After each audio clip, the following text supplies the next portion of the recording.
Hello, and welcome to the 741 channel. Thank you for stopping by. Today is January 1st, 2021, and what that means, it's time for the annual Bears of Manchester, Connecticut ham radio fox hunt. So it was unclear whether or not the fox hunt was even going to be held this year. But the club decided to go ahead and have it anyway, since most people are going to be kind of confined to their cars with people that they've already been isolating with. So there really shouldn't be much of an issue. So in years past, I've had some ham friends come with me. Most notably John, KB1OYB, who built that 5-element Yagi that I usually use during the fox hunt. And my neighbor Dave, WA1JXD. He knows the roads around here better than anybody, so he's a great navigator. But both of those guys aren't going to be with us this year. But I'm not going to be riding alone. This year, I'm going to have my sister, KB1WQK, with me. She's going to help do some of the navigating and maybe hold the camera a little bit. We'll see. My wife and my son are going to come along too. So the way this fox hunt works is that the fox actually transmits on our club repeater, the 145110 repeater in Vernon, Connecticut.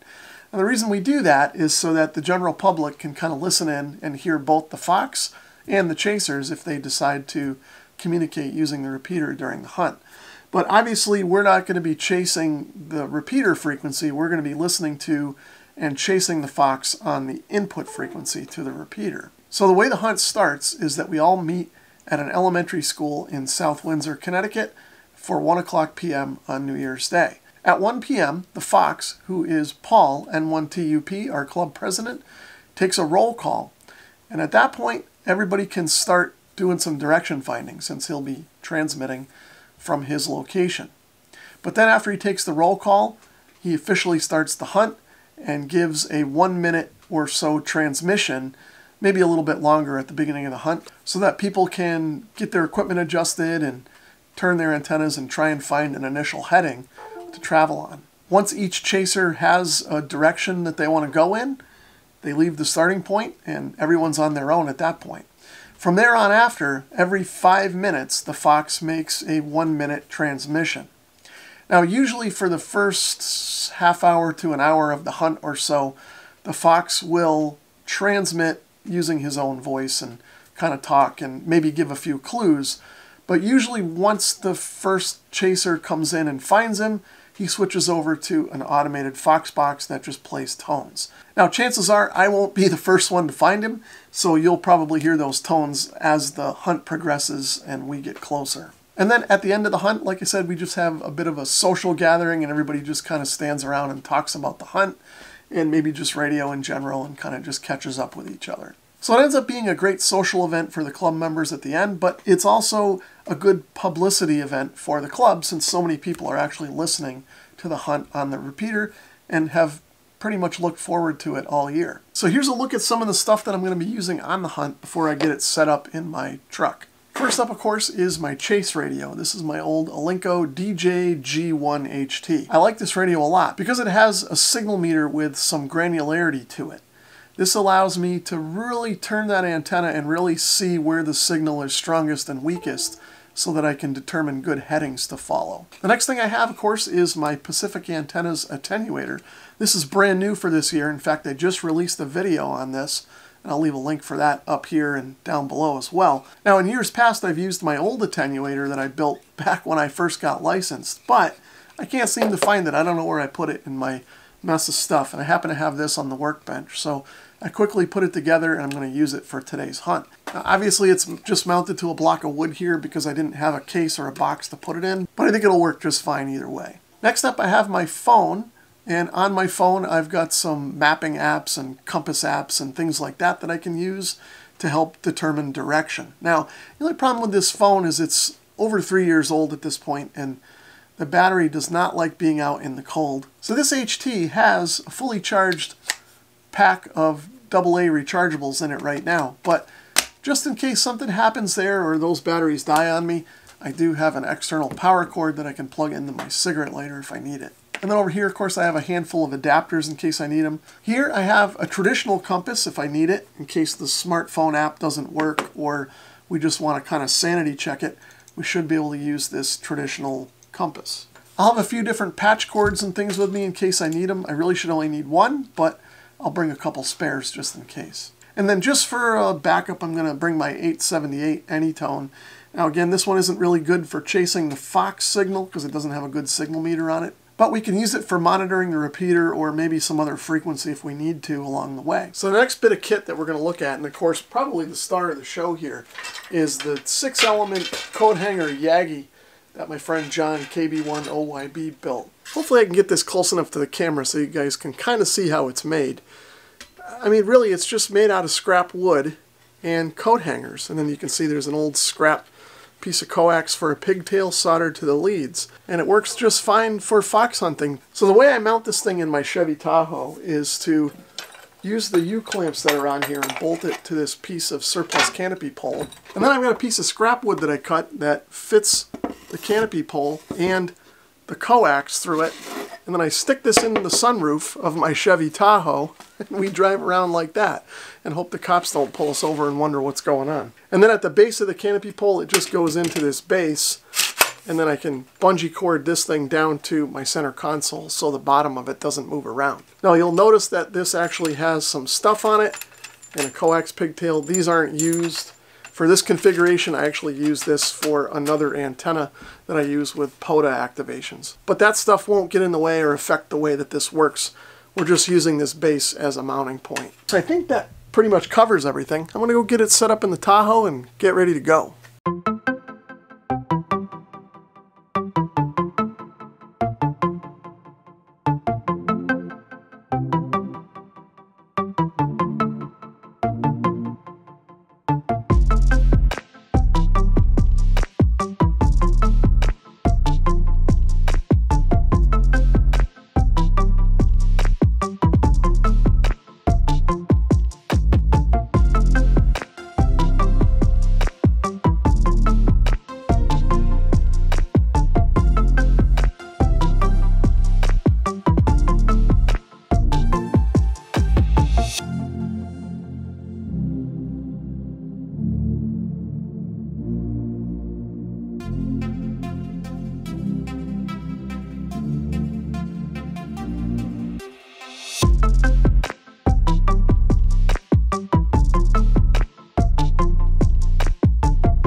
I think we're all set to go here.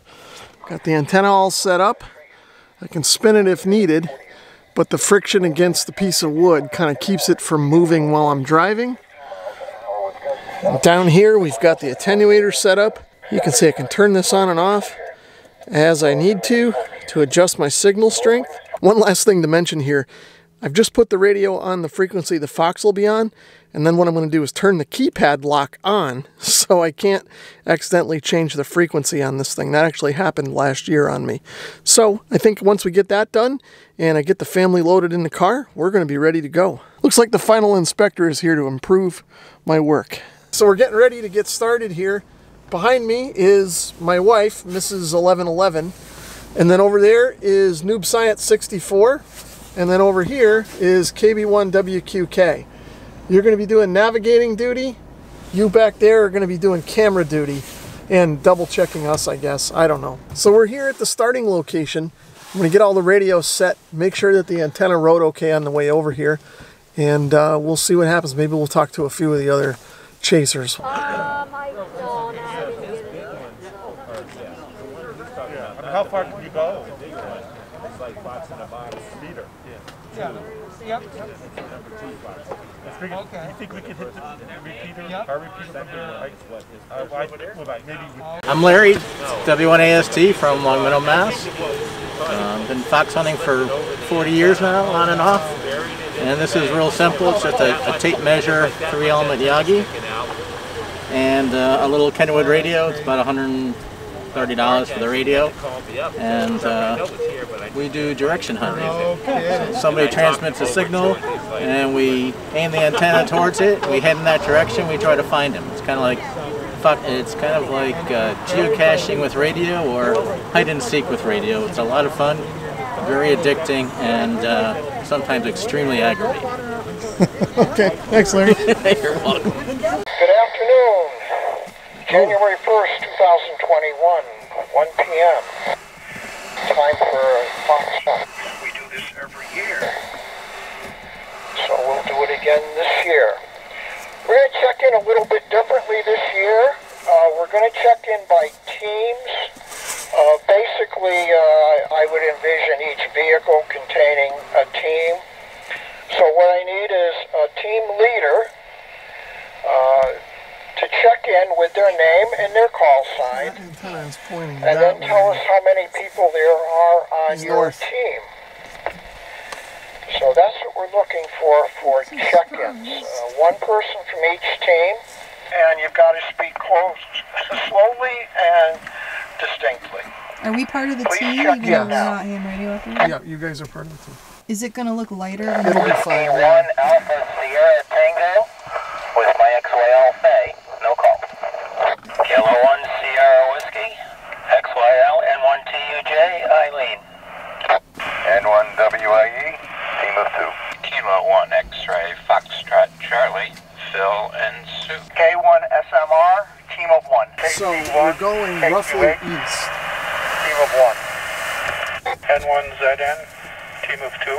This is Okay, so I'm getting a bearing of about 90 degrees. Kilo which is Charlie about 1 east. Bravo Quebec Papa, So team let's of take a 2. look at the map. KB1 LTW, team of 1. So if we go kind of roughly east, what's in that area? Like what kind of parks are out that way? Schnipsit Lake, huh? Schnipsit, well, like east from So here. towards Ellington. East towards Ellington. So we need to go back home. Nyholman State Forest. Kilo Charlie 1, Kilo Yankee November, Want me to team of pull up 1. my phone and see if there's any smaller, like, Yeah, we where can do you start. think he would be? It's hard to say yet. Let's let everybody check in and then we'll start moving. So it's east. Oh, wait a minute. I'm looking the wrong way. It's west. I almost had the antenna pointed wrong. It's west. So, but your compass said east, right? I was reading it wrong. I was reading the antenna wrong. The antenna was pointing west. I thought it was pointing east. Oh, all right. So it's west. So you're west. Let me look again. N1ZXL, team of 1. Let's see. Right there. This is Kilo Bravo 1, Lima Zulu, KB1, LZ, name is Jeff, team of 1. This is November Alpha 1, Charlie November, a team of 1.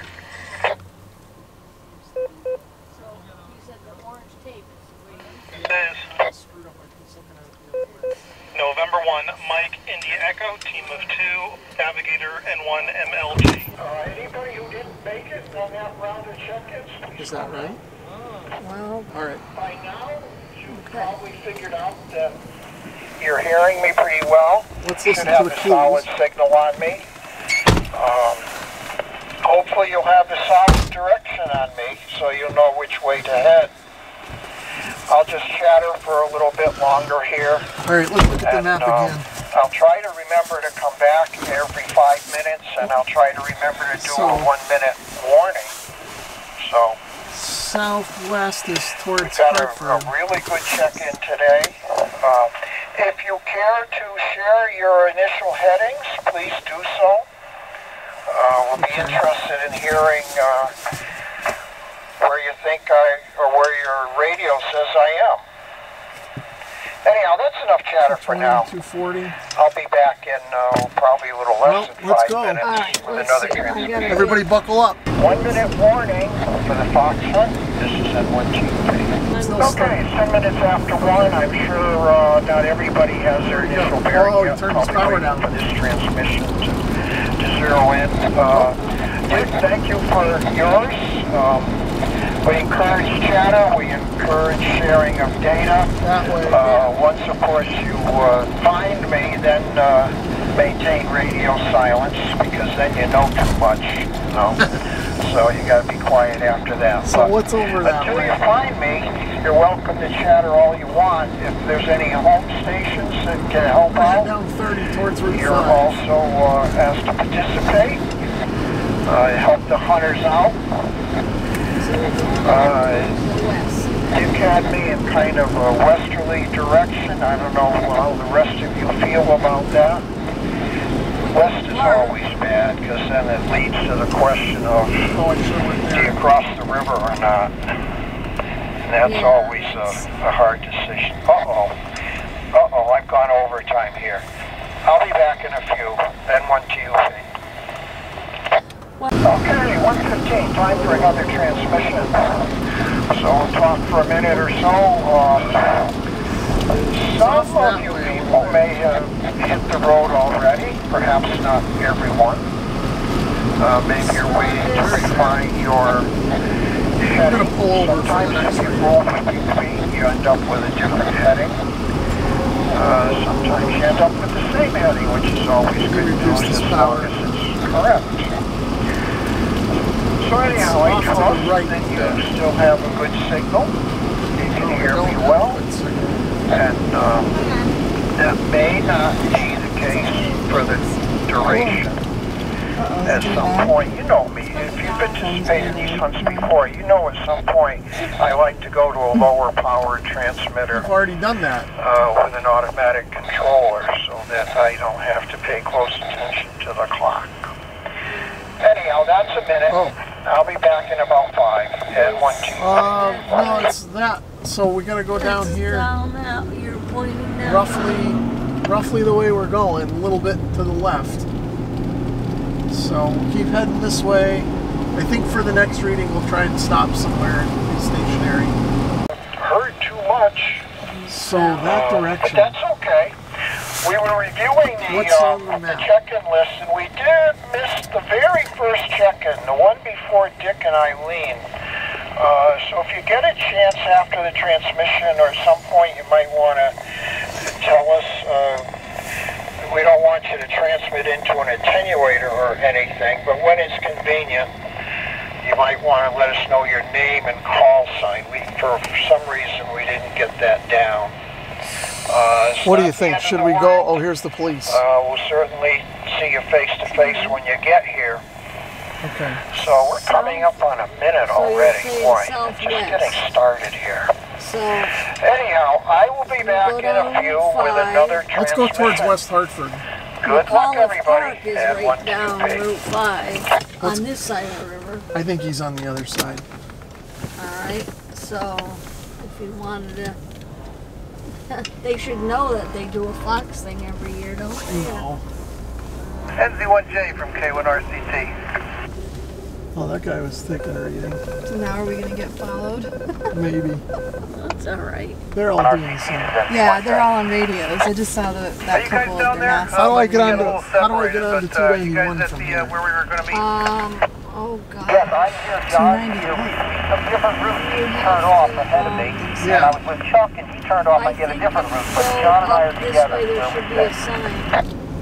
Alright, well I stopped where I was at and I'm just somewhere probably just a little, probably northeast of you. But I got about 165 on the last transmission. What do you want to do? West. Go west? Okay, we haven't taken a bearing yet. I just got here. We are basically at the entrance ramp, and Nancy just said something to me. So I'm going to take a bearing on the next transmission, NZ1J. So, 187 is coming up soon to your left. Where does 187 go? Into Hartford near Mount Sinai, we're going Does it west. go towards West Hartford? 1RCT, this is NZ1J. Yeah. So, Hey, go ahead, K1RCT, hold on. it'll follow right down into 44. Yeah, Rob, we crossed the river, and I've got zero signal over here, and I'm is this heading back. 187? Yes. Yeah, affirmative. I think we're What's going beyond to try to head 187? What's the next major road? And then you can get into Is that Hartford. WDRC right there? That's WDRC right there. Where? Those two towers. Yeah, this is WDRC. The next major route would... K1RCW, wondering a little clarification for the rule. Is the Fox not within Hartford at all, or just not within the city of Hartford, city area? Said he's not in Hartford at all? Oh boy, you're testing my memory. I believe we're not within Hartford or Springfield at all. then Keeney Park to me is Oh, this within. fence is driving me nuts. Where's Keeney Park? Down 187? Yeah, right off of it, basically. But, Is Keeney Park in Hartford? I don't know. You can be the judge of that. I don't know. I would consider. Is it right on the river? I or? would consider that part of Hartford. Keeney I don't know where Park? the I've city never heard limits of it. are. Anyhow, you guys know at some point I'm going to go over to the automatic transmitter. And it's not a sign that we've seen anybody or anything. I always do that early. And I haven't decided yet whether it's going to be the same power or less power. I usually like to cut the power a little bit when people get close. But I don't have any reason to believe that anybody is close at this point. I haven't heard a lot of chatter. And we're getting further away. That's it from here now. I'll be back in a few minutes. He's got to be close because the full attenuation is in. All right. Well, if you want to pull over and see what's here, All right, hold on. I'll go back to the cemetery area. and then you can see what's here. What you would think he might be in, because there was a school. There's a couple of baseball diamonds right near where we are. It's the E.C. Goodwin Technical High School. All right, You're where's right. that? You're To the right. left? You go to your left. Yeah, that big school over there. The school is to your left. It's right here, right? No, we're kind of like on the wrong road. We gotta go on the next road. This is the hospital I was talking about. It's in back. Did Larry find it? We'll just park here. How many miles did we drive? 70. 69.7. Usually I only drive about 20. So we're finally here. You should be able to see the trailer behind me, and there's some people milling around there. We're at the Deloro Magnet School in New Britain, I guess it is. It took us 2 hours and 43 minutes to find this thing. I drove 69.7 miles, most of it in a circle. This was a tough one. We're up on a pretty high hill here, one of the highest points I think around. And I think we were getting a lot of reflections that might have been causing some of the problem. But we're going to hop out, say hello to everybody, and then get out of here.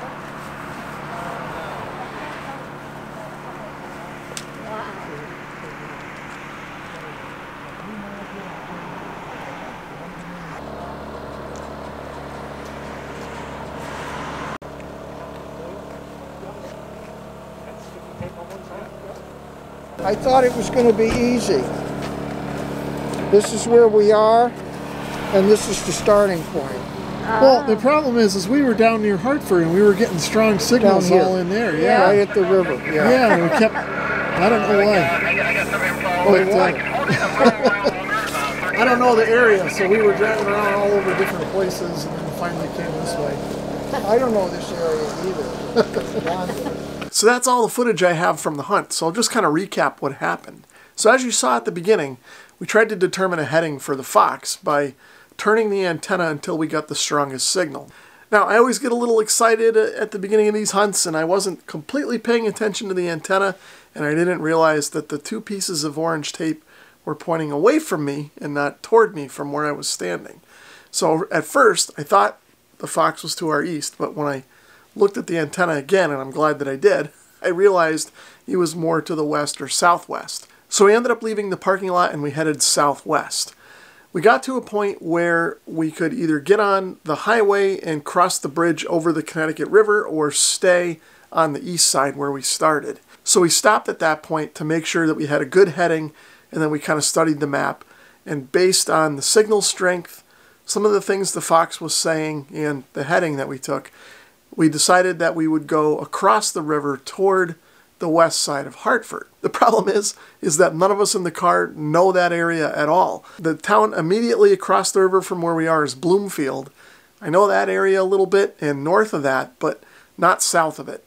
And that's where we needed to go. Now, one thing I'll mention that you probably caught in the hunt is that the fox is not allowed to hide within the city limits of Hartford or Springfield, Massachusetts, which are within the 20-mile radius that is set by the rules. The problem was that I was kind of going along, and I kept taking headings that needed me to go southwest. But every time I tried to go that direction, I ended up getting into Hartford, so I knew I was in the wrong place. Now, Hartford's a city, maybe not a big city, but it's a city. I'm a country bumpkin. I live out here in the woods of eastern Connecticut, so I didn't want to get lost and wind up in the wrong part of Hartford, especially with my son in the back seat. So we ended up backtracking a few times, and we ended up going too far west. We finally started losing the signal, even though we were up on high ground.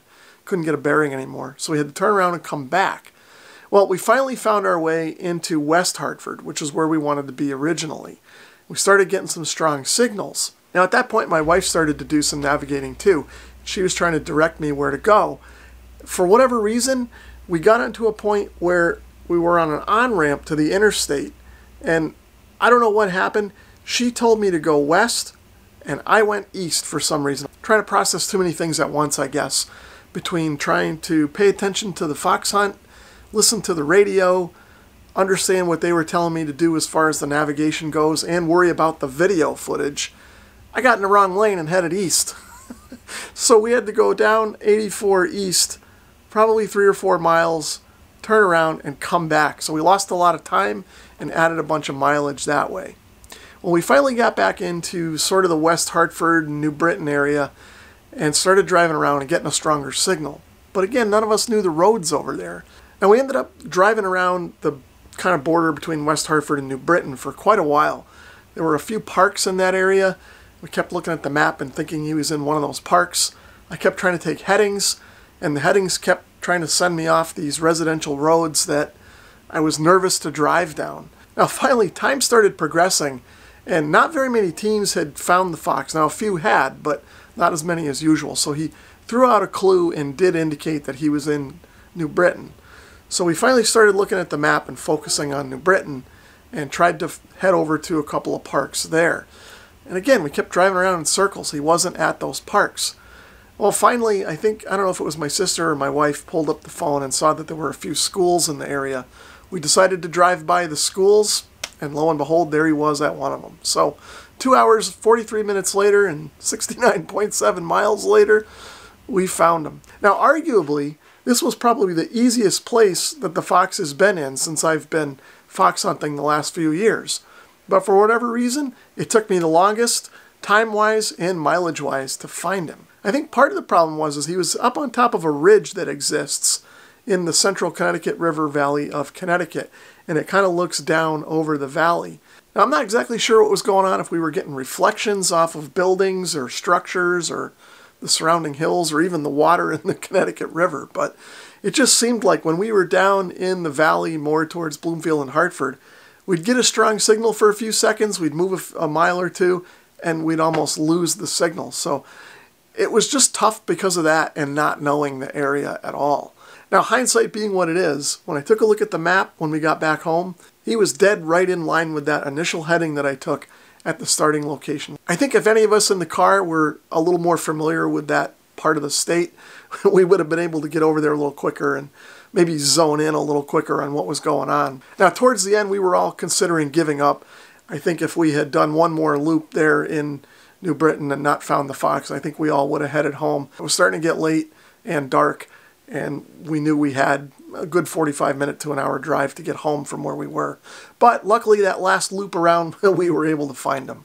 So despite the fact that it took kind of a long time and we started to get kind of worn out towards the end, I think we all had a good time, and it was a good kind of family activity to do. So having said all that, if you want to learn more about fox hunting and the Bears of Manchester Radio Club, I'll leave a couple of links down in the description below.